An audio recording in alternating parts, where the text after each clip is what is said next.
Today's lesson will be on the Feast of Unleavened Bread. Um, we already went over Passover and what the Passover is and what it's all about. Talking about the blood, talking about the blood on the doorposts, what the doorpost represents, why he done that, what was the reason for having them to do that. And now we're going to go into the Feast of Unleavened Bread, which starts right after the Passover. So it's like a Passover. You got to kill it that evening on the 14th day in the evening. Between evenings just simply means in the twilight, while the sun is kind of going down. That's between evenings, because in Hebrew culture, days started in the evening, from evening to morning. So that would be a day would be going and a day would be coming. So it's between the two evenings.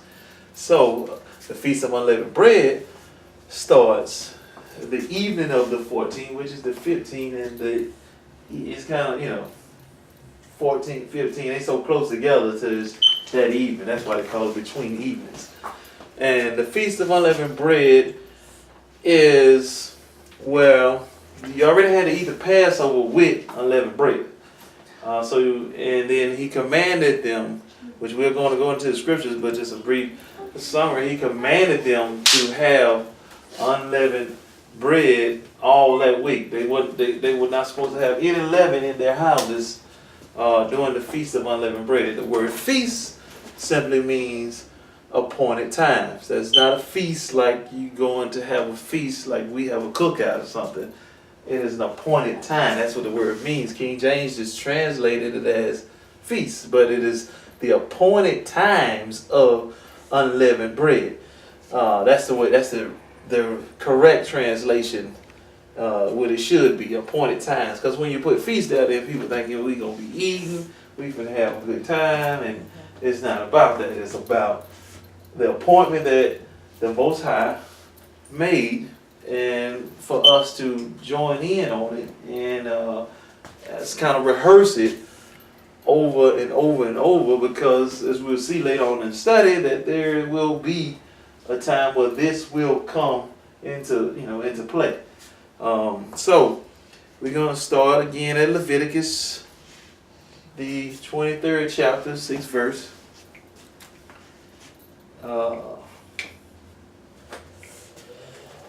And when you get it, let me know. So, like I said, everybody should be familiar with the word feast. It is not feast as in a big dinner or something. It's feast as in appointment or appointed time, just like you have a doctor's appointment, or a appointment, a lawyer's appointment. That's what that's talking about. It's the appointment with Yahuwah, the Most High, about unleavened bread. All right.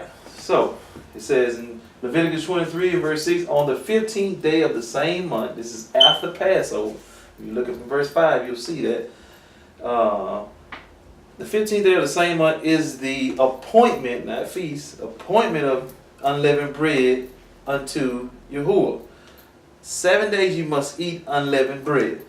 And the first day you shall have a holy convocation. You shall do no servile work therein. All right. So verse 7 says, in the first day you shall have an holy convocation. You shall do no servile work therein. All right. Now, holy convocation, we went over that. That means, holy means set apart. Convocation means assembly or rehearsal. So, verse 7 should read, in the first day you shall have a set apart assembly, meaning you assemble everybody together to rehearse, and you shall do no servile work therein. Servile, everybody knows what servile means. That's your work. It's what you do. On your job or whatever you do. You might cut grass or bake cakes or whatever. You shall not do that on this day. This day you shall have a set apart assembly. Assembly meaning us assembling ourselves together, kind of like what we're doing now. And you shall rehearse to the assembly when you come together about the unleavened bread. Exactly what we're doing now. That's what verse 7 is saying. You shall have a set apart assembly and rehearse about unleavened bread, and you shall do none of our own works in it. I mean, this is not unleavened bread, but we're going over the appointments. In the first day you shall have a set apart assembly. That's verse 7. Verse 8 says, but ye shall offer an offering made by fire unto Yahuwah 7 days, and then 7 days is a set apart again. Set apart assembly to rehearse.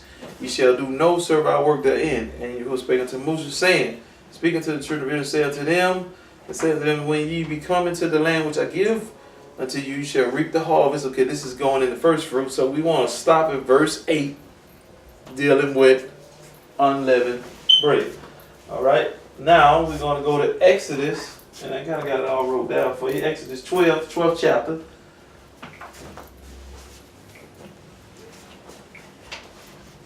And verse 8.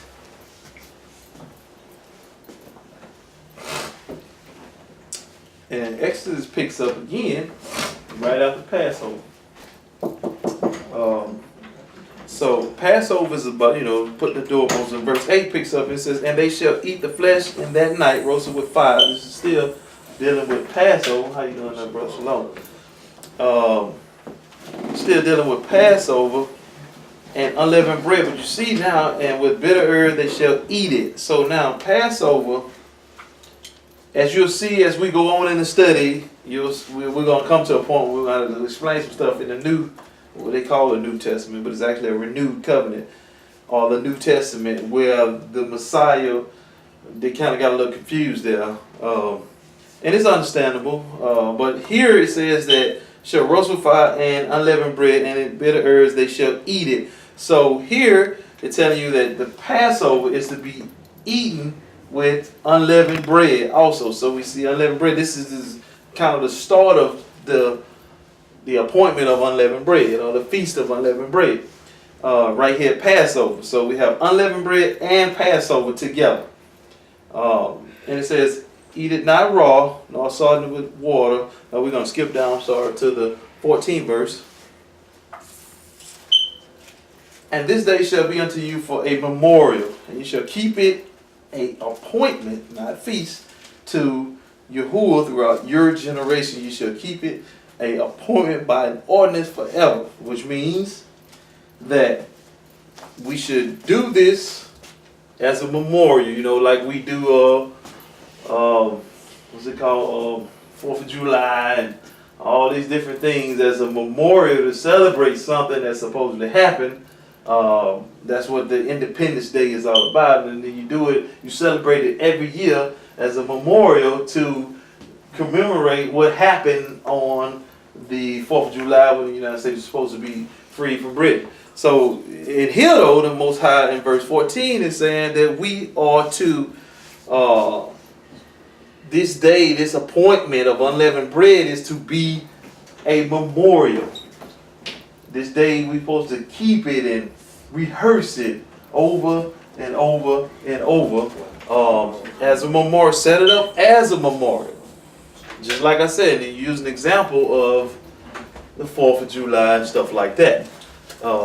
Memorialize it because it is part of Passover.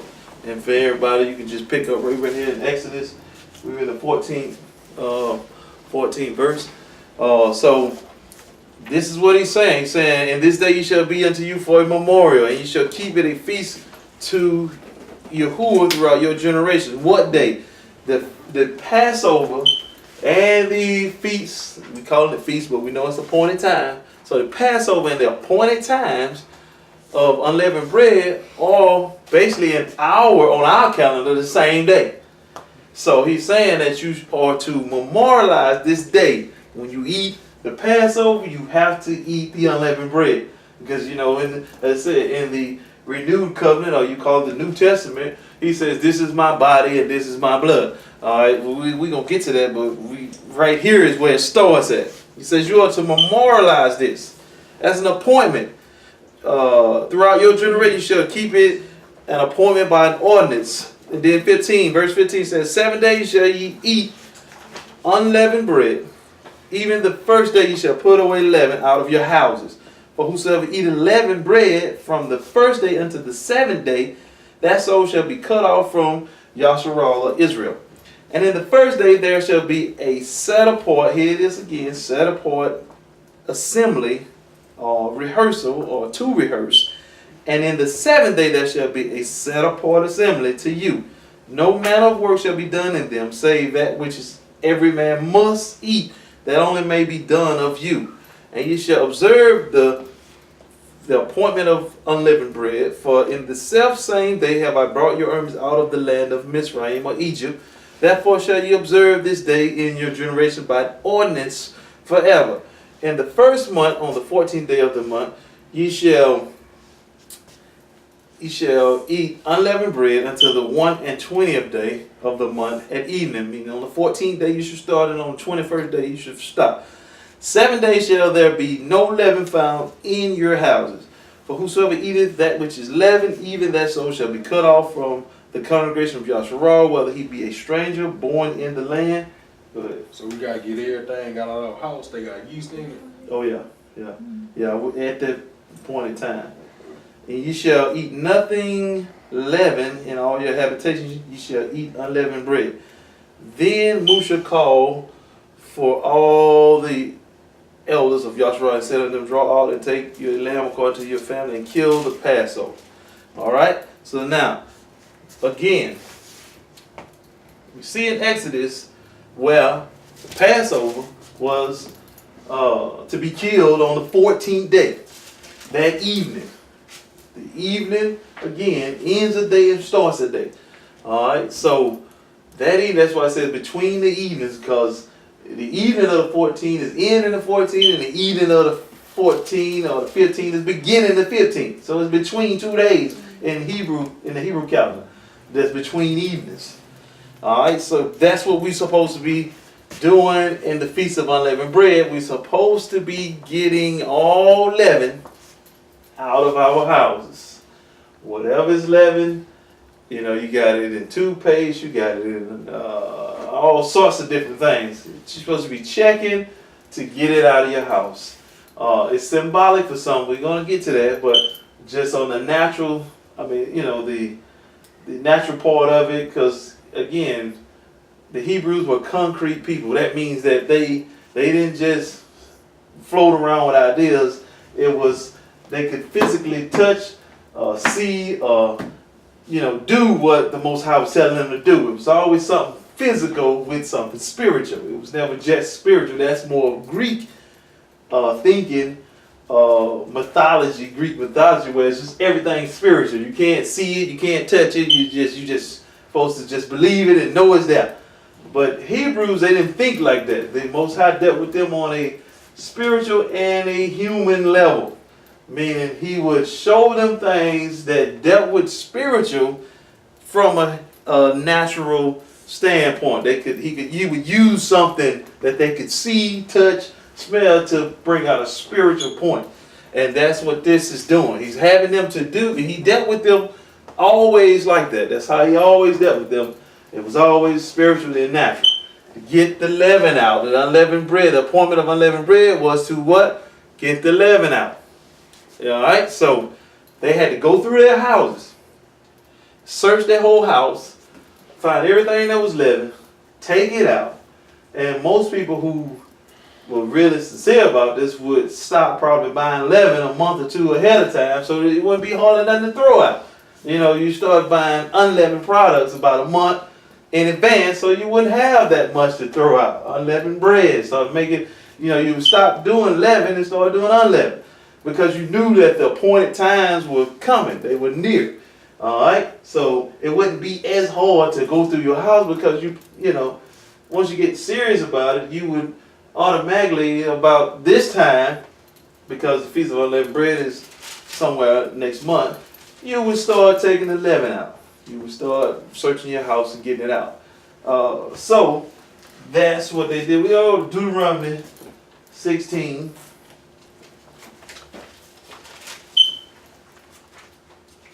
You gotta throw it away or just get it out your house? You gotta get it out. You don't necessarily have to throw it away. I don't know. what you would do with it, I guess you would have to or do something with it. It could be around you or in your house now.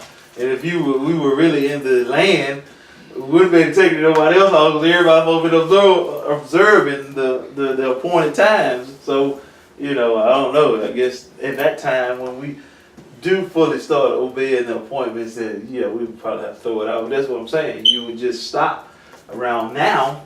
Because it's coming up, you stop buying stuff with yeast in it, so that you wouldn't have nothing to throw out.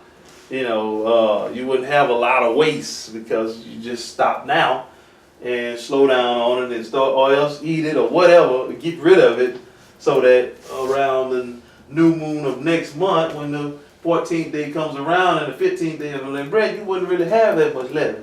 That's the way I would do it. Start searching now. So when this comes around, you be completely assured that, ma'am. I said leaven free. Yeah, leaven free, exactly. So 16 and 1. All right.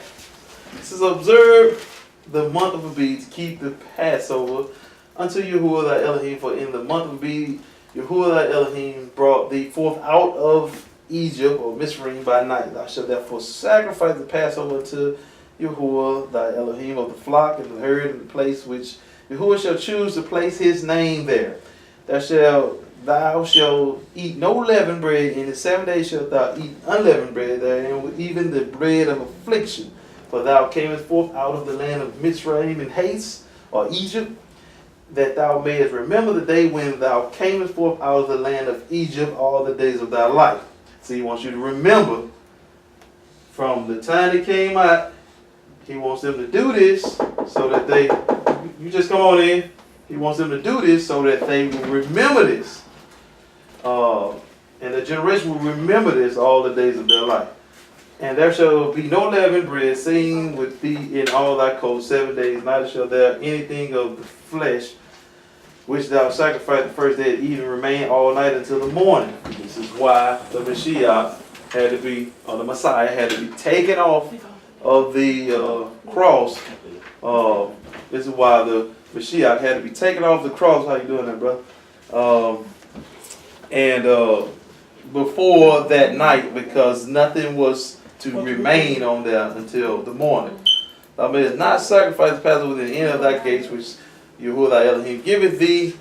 Let me see, read that again. Thou mayest not sacrifice the Passover within any of thy gates, which Yahuwah thy Elohim giveth thee, but at the place which Yahuwah thy Elohim shall choose to place his name in, there thou shalt sacrifice the Passover at even, at the going down of the sun, at the season. Season means the same word. Season there means appointed, again, appointed time.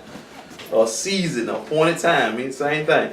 At the appointed time that thou camest forth out of Egypt, thou shalt roast it with eat. Thou shalt roast and eat it in the place which Yahuwah thy Elohim shall choose, and thou shalt turn in the morning and go into thy tents. 6 days shalt thou eat unleavened bread. Here we go again. And on the 7th day shall be a solemn assembly. Now this time it says solemn assembly.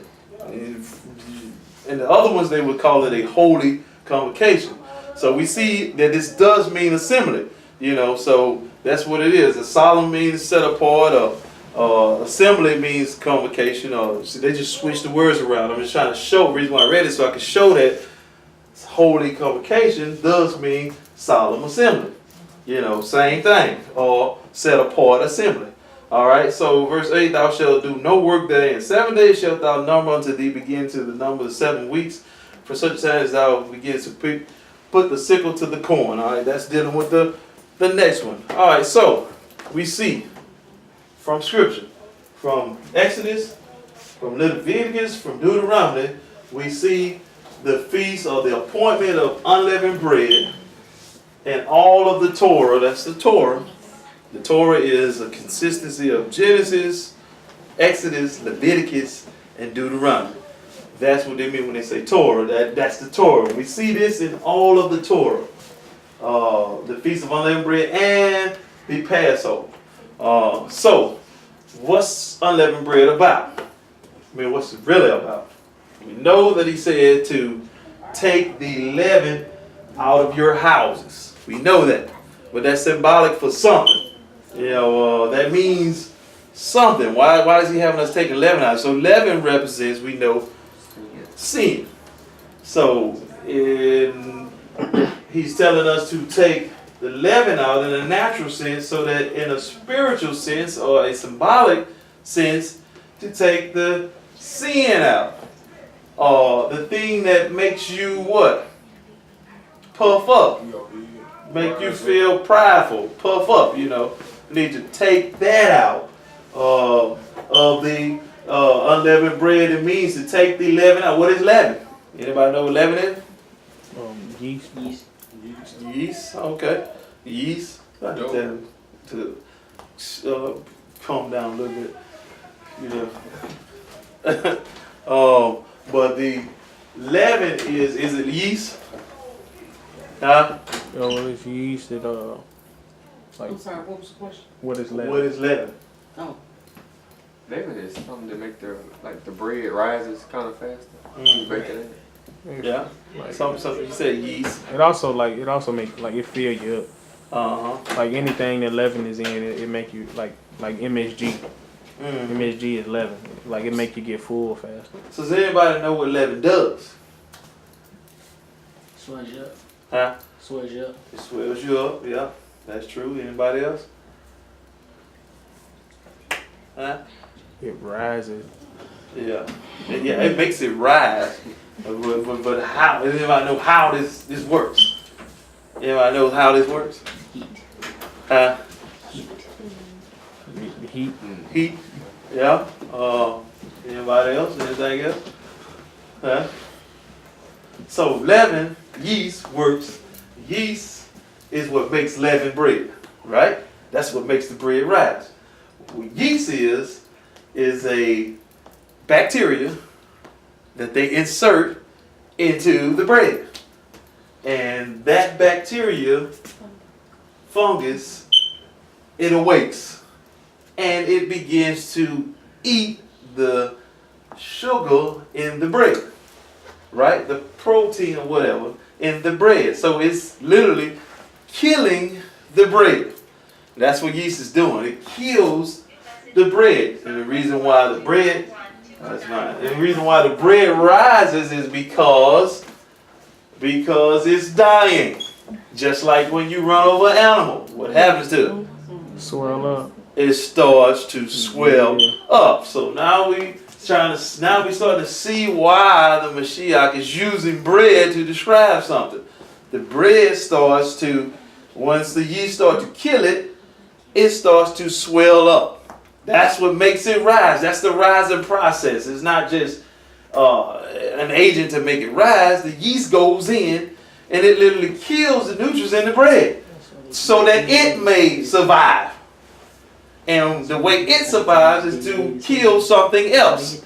Too much heat will kill the yeast, or too much cold will kill the yeast. It is literally a living organism that is put inside of bread, and it kills. And when it starts to kill it, it starts to eat it rather.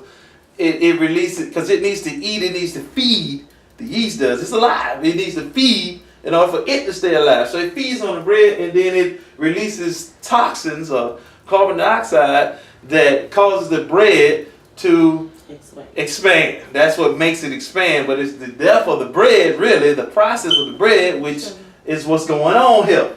So that's why the Mashiach uses this to demonstrate his own self.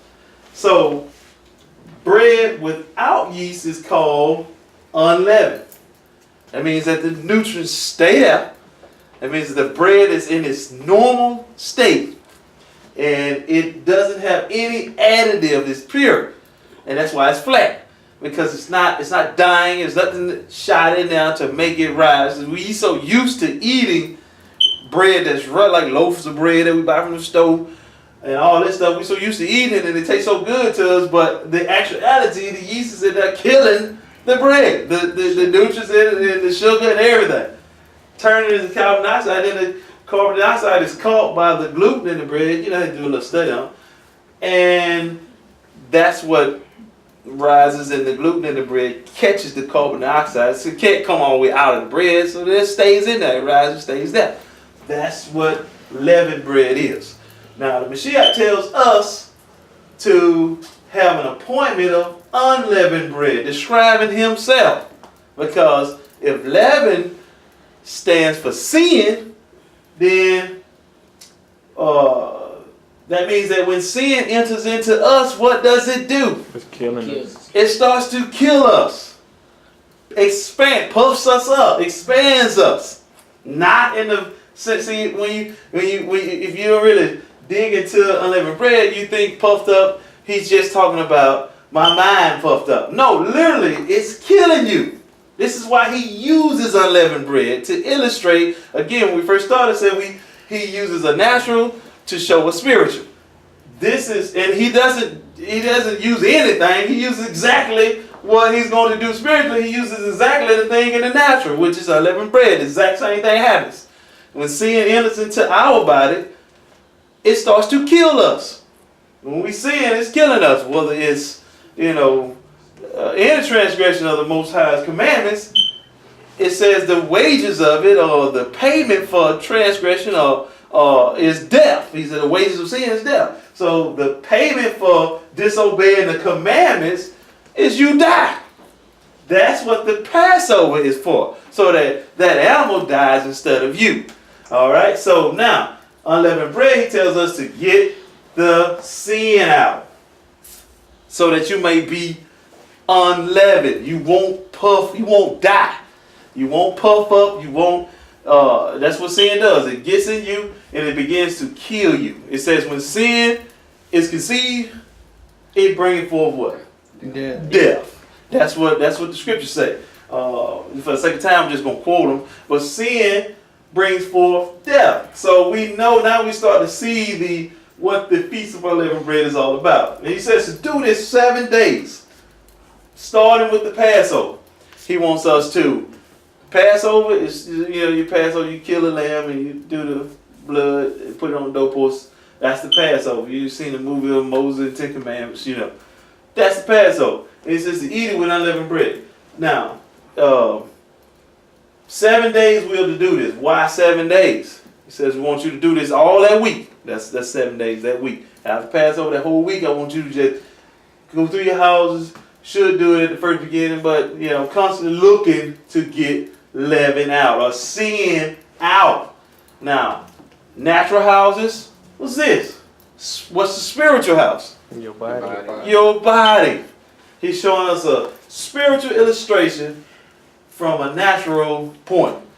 Your bodies. He says to search yourself. Your house. Your house. This is my house. This is my temple. This is his temple, rather, but this is what I dwell in.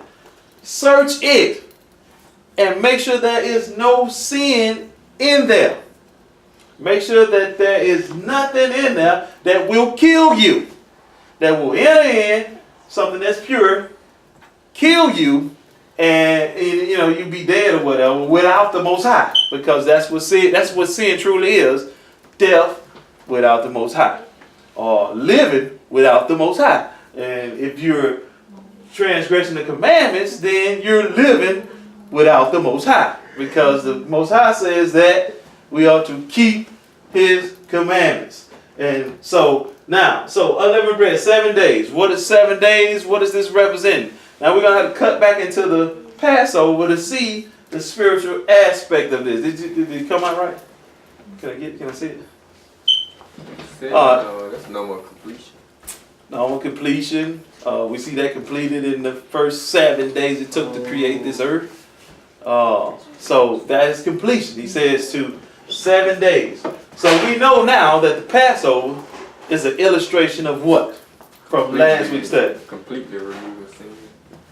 Passover is for you to be born. They say born again, but it is for you to be born from above. That's what it really means. It is such thing. You can't be born again, but you can be born from above, which means your mind be renewed with the commandments from the Most High that sits above. And once your mind is renewed, you're like a new person, a newborn person. I used to like to do this and do that and do that, but once I take on the Most High commandments, then I'm like a new person now. That's what being born from above, opposed to being born again, is. All right. So I just wanted to show an illustration of what I was talking about. And we'll like I said, we'll cook this on Passover. But this is what happens. You have this, which is unleavened bread, humble, flat, whichever way you want to look at it. And then you have this after taking this and adding yeast to it. Look at the difference, the expansion from this to this.